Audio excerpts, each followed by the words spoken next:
Welcome to the Intuitive Marriage Podcast. Join me, Amanda Pott, as we dive into the magic of love, attraction, and making dreams a reality. From reigniting the passion in your marriage or to just tapping into your intuition. Please join me weekly on these episodes where we can cover love, marriage, passion, intuition, all the things that just absolutely speak to my heart, and I really hope that they speak to yours as well. Let's learn more about how to have an intuitive marriage. See you soon.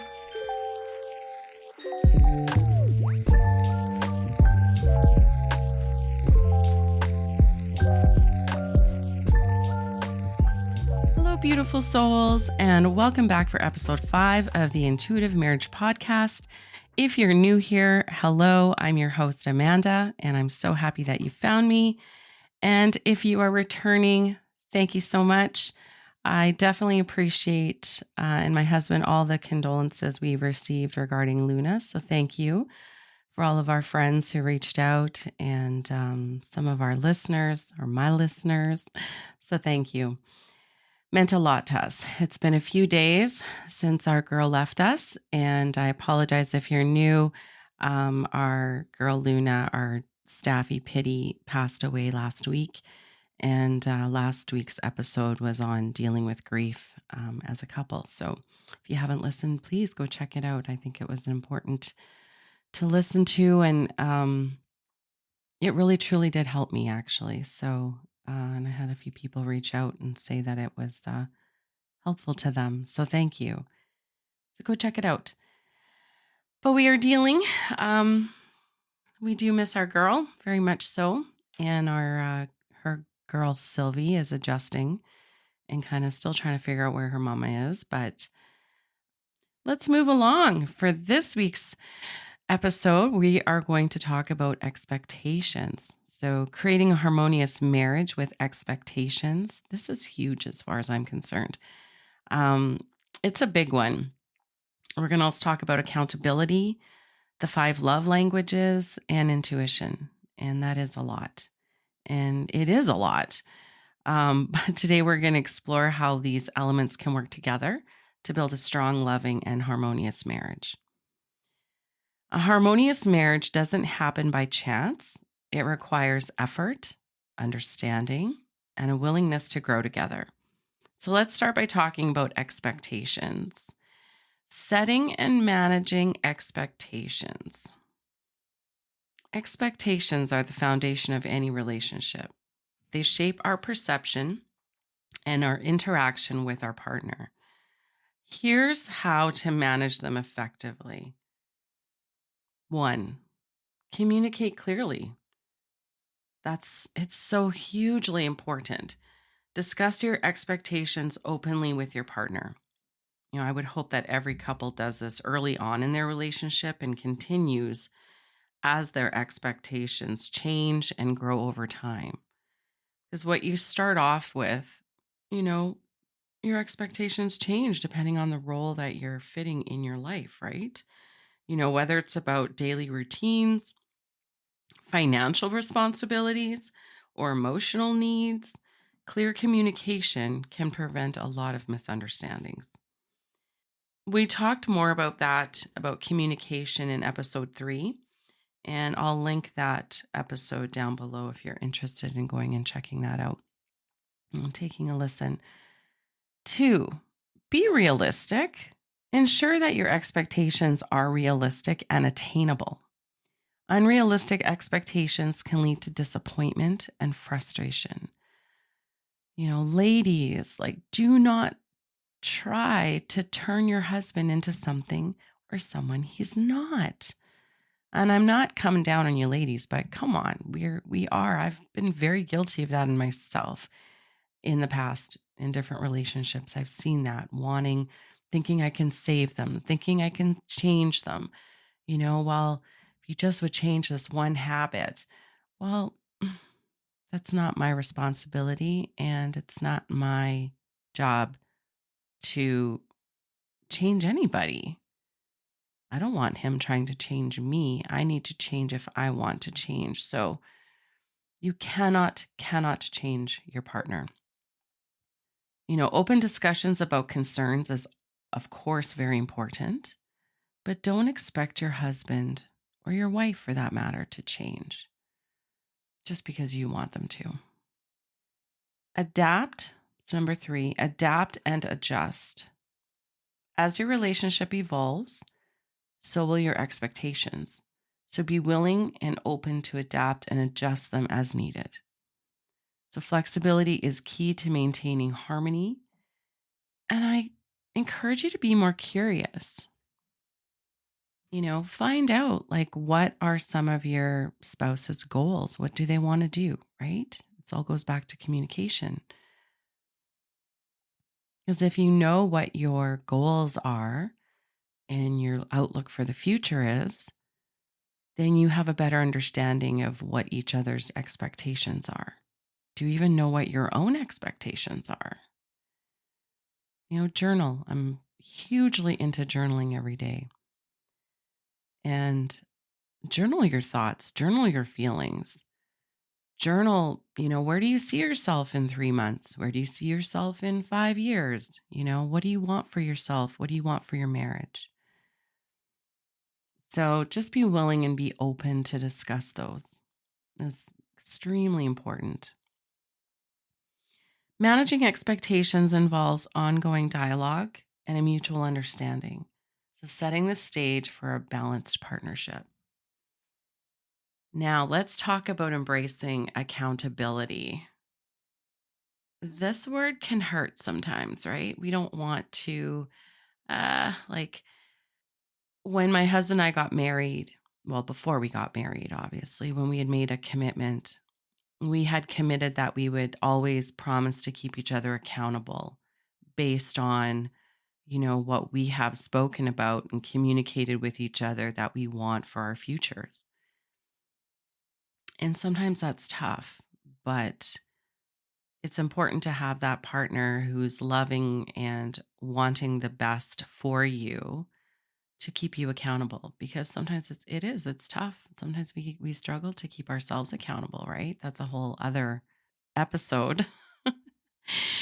But your own actions, acknowledge your mistakes and take responsibility for your own actions. This builds trust and shows your partner that you are dependable. Sometimes the truth does hurt, but being vulnerable with your partner and owning your actions goes a long way in helping you deepen your connection with each other.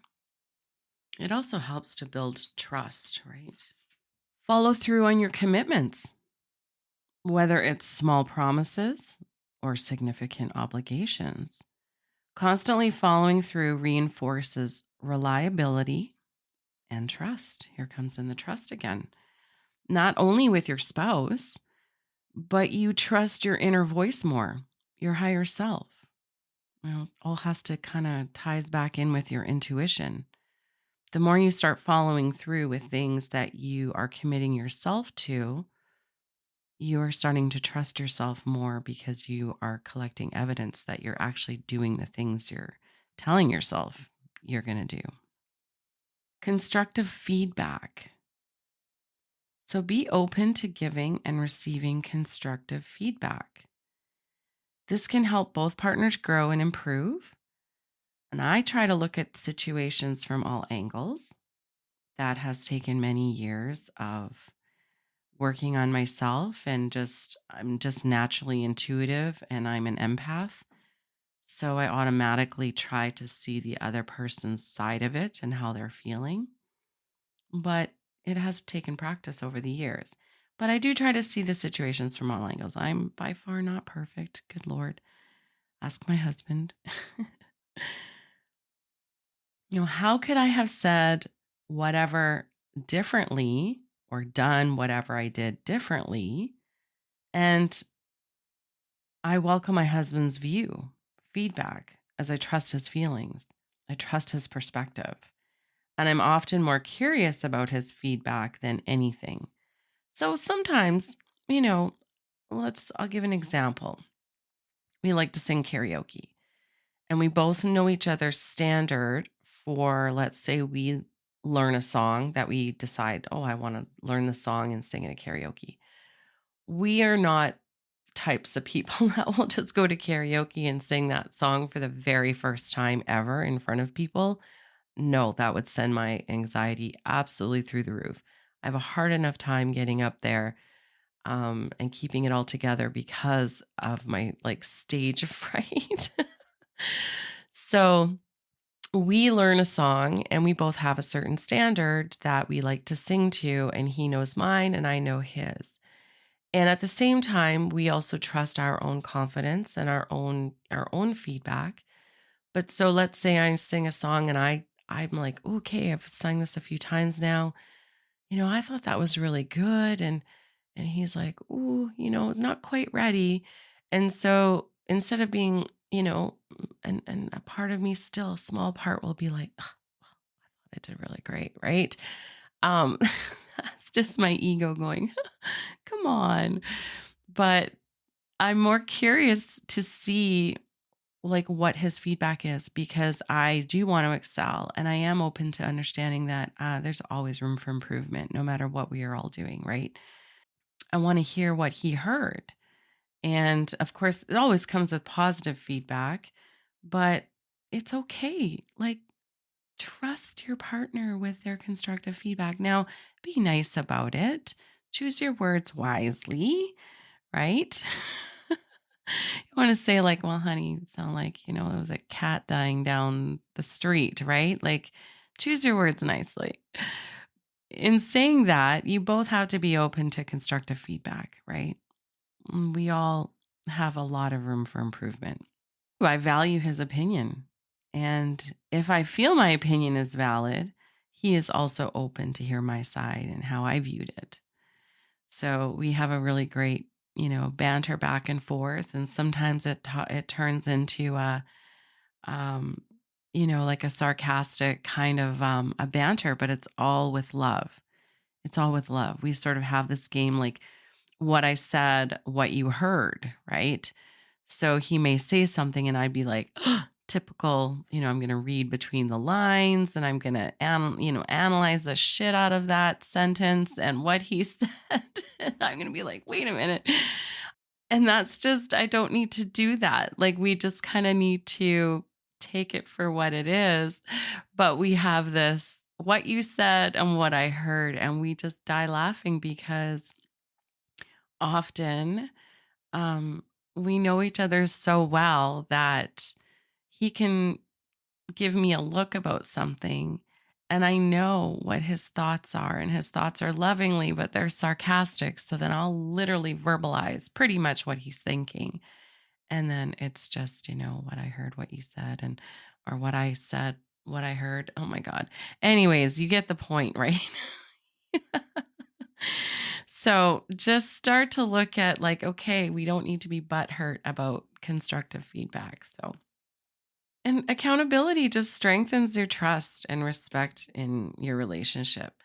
So it ensures that both partners feel valued and supported, right? So, give some good positive feedback and then, maybe kind of come up behind with some soft, constructive feedback.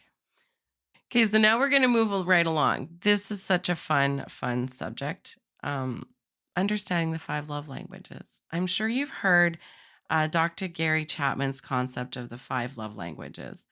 It's a very powerful tool for enhancing connection and intimacy in marriage.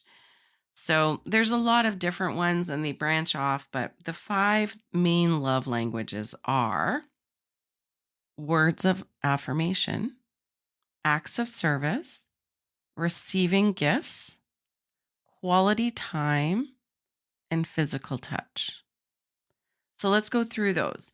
So now this is where it ties into expectations. Because if we are, showing our partner, and I mean, it depends on how long you've been together, right? A lot of if you've been together for many years, you sort of have an understanding of each other, but maybe you've never even had this conversation. So I find it really interesting is, maybe some people need more physical touch to feel that their love is validated, or it's, they get that warm, fuzzy feeling like, okay, he truly loves me because he's touching me, he's being intimate with me, holding my hand, hugging, kissing, those sort of things. Some people really love words of affirmation, right? Verbal expressions of love. So appreciation, encouragement, recognition. That's one of my love languages is the words telling me that you love me. And fun fact, it took 1 year from the time we started dating for my husband to tell me that he loved me. And oh, it was it was crazy. I almost left him actually because I'm this guy's super emotionally shut off. And but I knew he loved me just by his actions, and he just needed some time to, I guess, of course now he tells me he fell in love with me, few months in, but he needed to see, and I respect this, he needed to see how I was through the entire year. Did my crazy all of a sudden come out at Halloween or Christmas? Did I lose my mind? Did I overspend? Am I going to be able to handle this chick in my life? Right. So I think that was just such an incredible thing. And that was what he chose to do in his growth journey, right? After going through a divorce and, dating a couple of women and just kind of figuring out what he wanted in his life. That was part of his journey. And it also helped me on mine, but it really headbutted with my words of affirmation, love language. It's waiting for that. I love you. But he definitely did make it up because on our 1 year dating anniversary, he got me 2 dozen roses, a bracelet with like a heart charm on it that said, I love you, a card, like a beautiful poem, the letter, and, all the I love yous that I could absolutely just take all in. So it was well worth it, well worth the wait.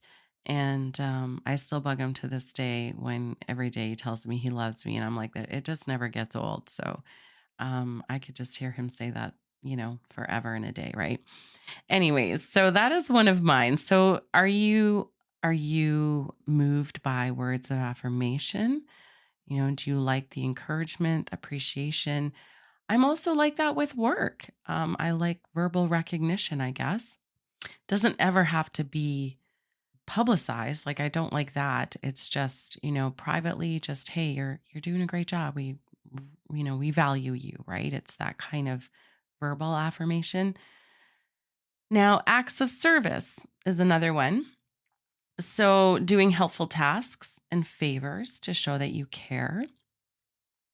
Little things like I try to get the coffee ready and set for the early morning when my husband gets up at, ungodly hour of 4:30 in the morning. Oy.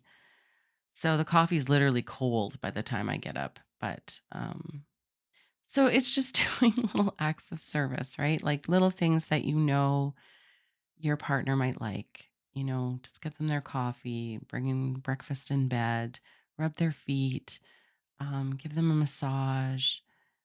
Um, go pick up the kids, go pick up the dry cleaning, whatever you're doing. Do something that's maybe a little different.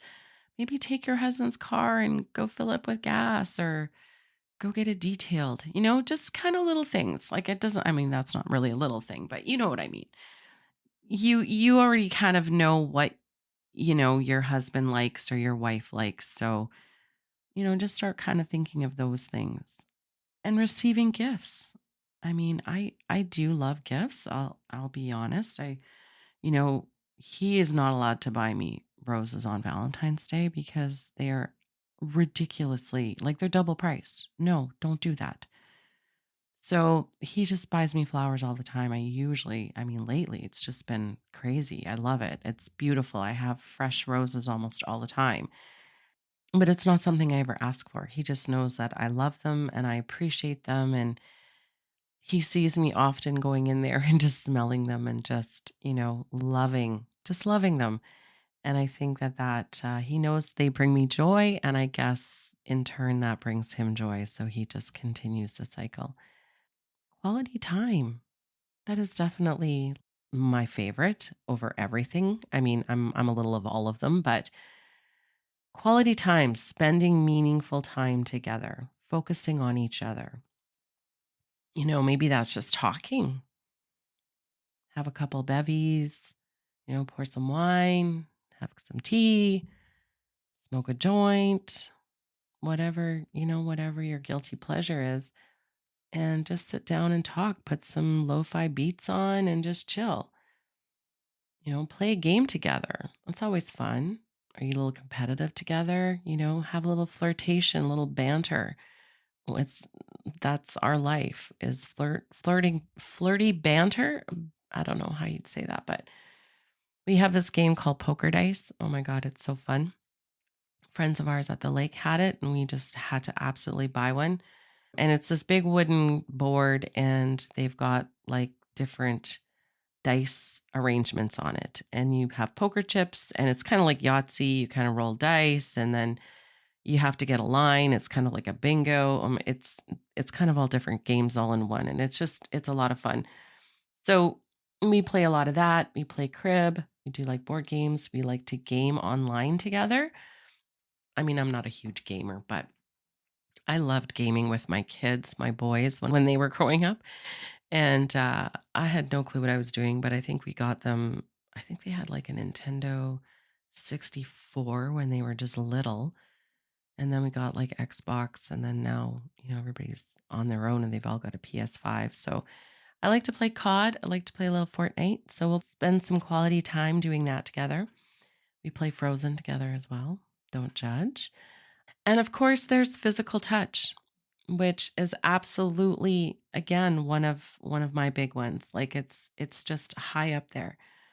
Physical expressions of love, hugs, kisses, making out, just making out, neck.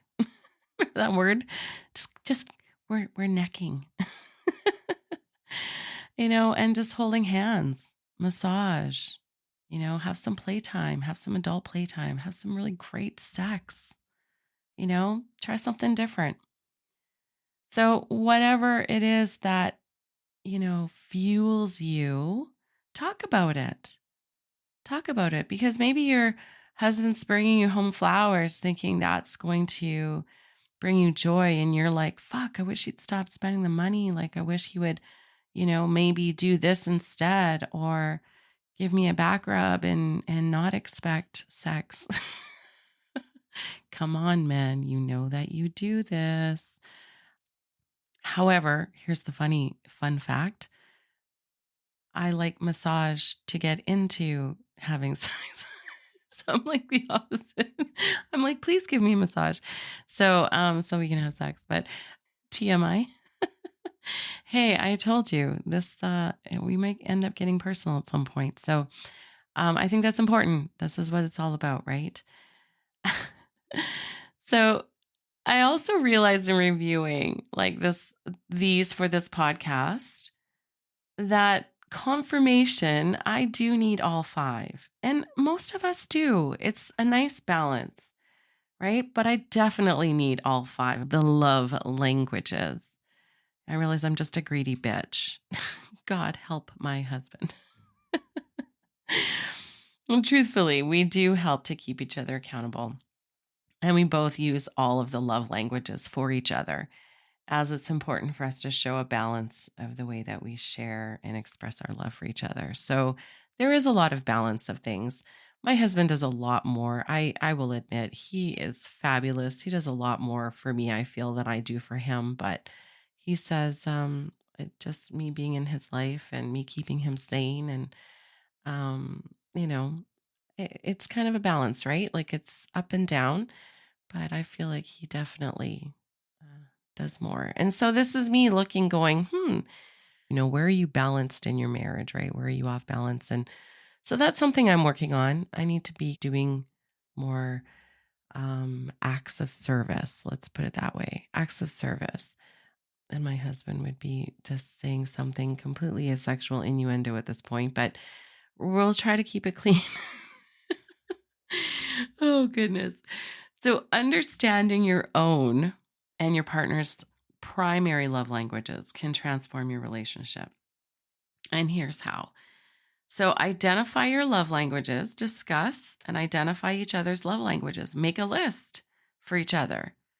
Knowing what makes each of you feel loved can improve your connection. Okay, speak each other's language. Make a conscious effort to express love in the way your partner understands and appreciates. Make a plan to do one special thing for your partner this week. And I want to hear feedback. I do have an Instagram page now for the Intuitive Marriage Podcast. I have very little followers. Please go follow me or come follow me at Amanda Pot on, I think it's Amanda Jane Pot on Instagram as well. But do one special thing for your partner and let me know what you do. And do something different that you know that they would be grateful for. Something maybe that they're like a little bit surprised, like, ooh, that's kind of interesting. And, just something that they truly be grateful for. And balance and adapt. So while focusing on your partner's primary love language, don't neglect the other love languages. A balanced approach ensures a richer, more fulfilling relationship. Maybe you keep promising him to bake him a cake, or maybe you're going to make him his favorite casserole. Just saying, I'm not sure who this could be, but but it's been a while, and yes, I'm guilty. So, what do you keep saying? Oh, I got to do that for him, or just do it. Do it. Surprise him. Perhaps you don't cook, and it's something that your spouse would be incredibly happy and grateful for. So Google it, YouTube it, learn how to make a simple meal, take a cooking class, think outside the box, get creative and make it fun. For me, like I've never used like a power tool, like a saw. Ugh, freaks me out a little bit. Maybe I could, go to Home Depot, take a class and make him something. And I mean, that's kind of going a little extreme, but at this point, I'll just continue to make sure his coffee's made in the morning. But you get what I'm saying, right? Like, start thinking, think outside the box and make it fun. Like, just be creative, make it fun, be silly. When partners communicate in each other's love languages, it fosters a deeper emotional bond and a mutual appreciation. I love the word intuition. This is my jam. And using intuition to foster harmony, I will always come back to intuition some way, somehow, because it's just who I am, I guess. And that's just how our marriage is. But let's explore the role of intuition in creating a harmonious marriage. Like I said, you're going to hear me describe intuition a multitude of different ways throughout this entire show. Whichever way that it resonates with you, just go with that, right? Whatever makes sense with you. Intuition is your inner voice. It's the one that's guiding you towards understanding and empathy. Kind of gives you that little tap on the shoulder and, makes you, think, rethink, stops you in your tracks, gives you that gut feeling, whatever it is that's spidey senses, whatever, however you resonate with it. So listen to your gut feelings. Trust your instincts about what your partner might need or how they are feeling. Your intuition can provide insights that aren't always obvious. So, what's the energy of your partner? What's happening? What are you sensing from them? Be present. Practice mindfulness to stay attuned to your partner's needs. Being fully present helps you respond more effectively and empathetically. So put your phone down. Put your damn phone down. It's tough. I know it's a bad habit. We all do it. Most of us do. I've really tried to be more mindful in less screen time, putting my device down. I'll check things, but I try not to scroll because, man, when I get scrolling, I am down the scroll hole. I'm ADHD. And, that is something that I'm also, working on. Yeah. Put your phone down. Just pay attention to each other. Look each other in the eyes. Maybe repeat back so that you're understanding. Just have an actual conversation, right? Don't just sit there and look and wait till they're done so you can pick up your phone again. Hey, I'm guilty. I've done it. So connect on a deeper level. Use intuition to sense when something is off and address it gently. So this deepens your emotional connection and nurtures open communication. So maybe you're just sensing that your partner is agitated or anxious.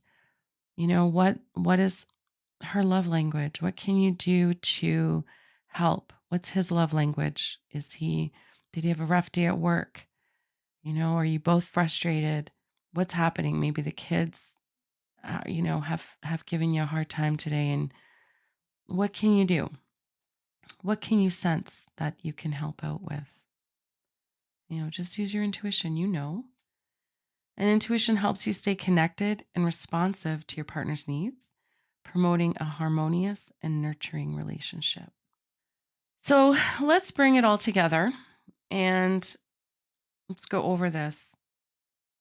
To create a harmonious marriage, integrate expectations, accountability, the 5 love languages, and intuition.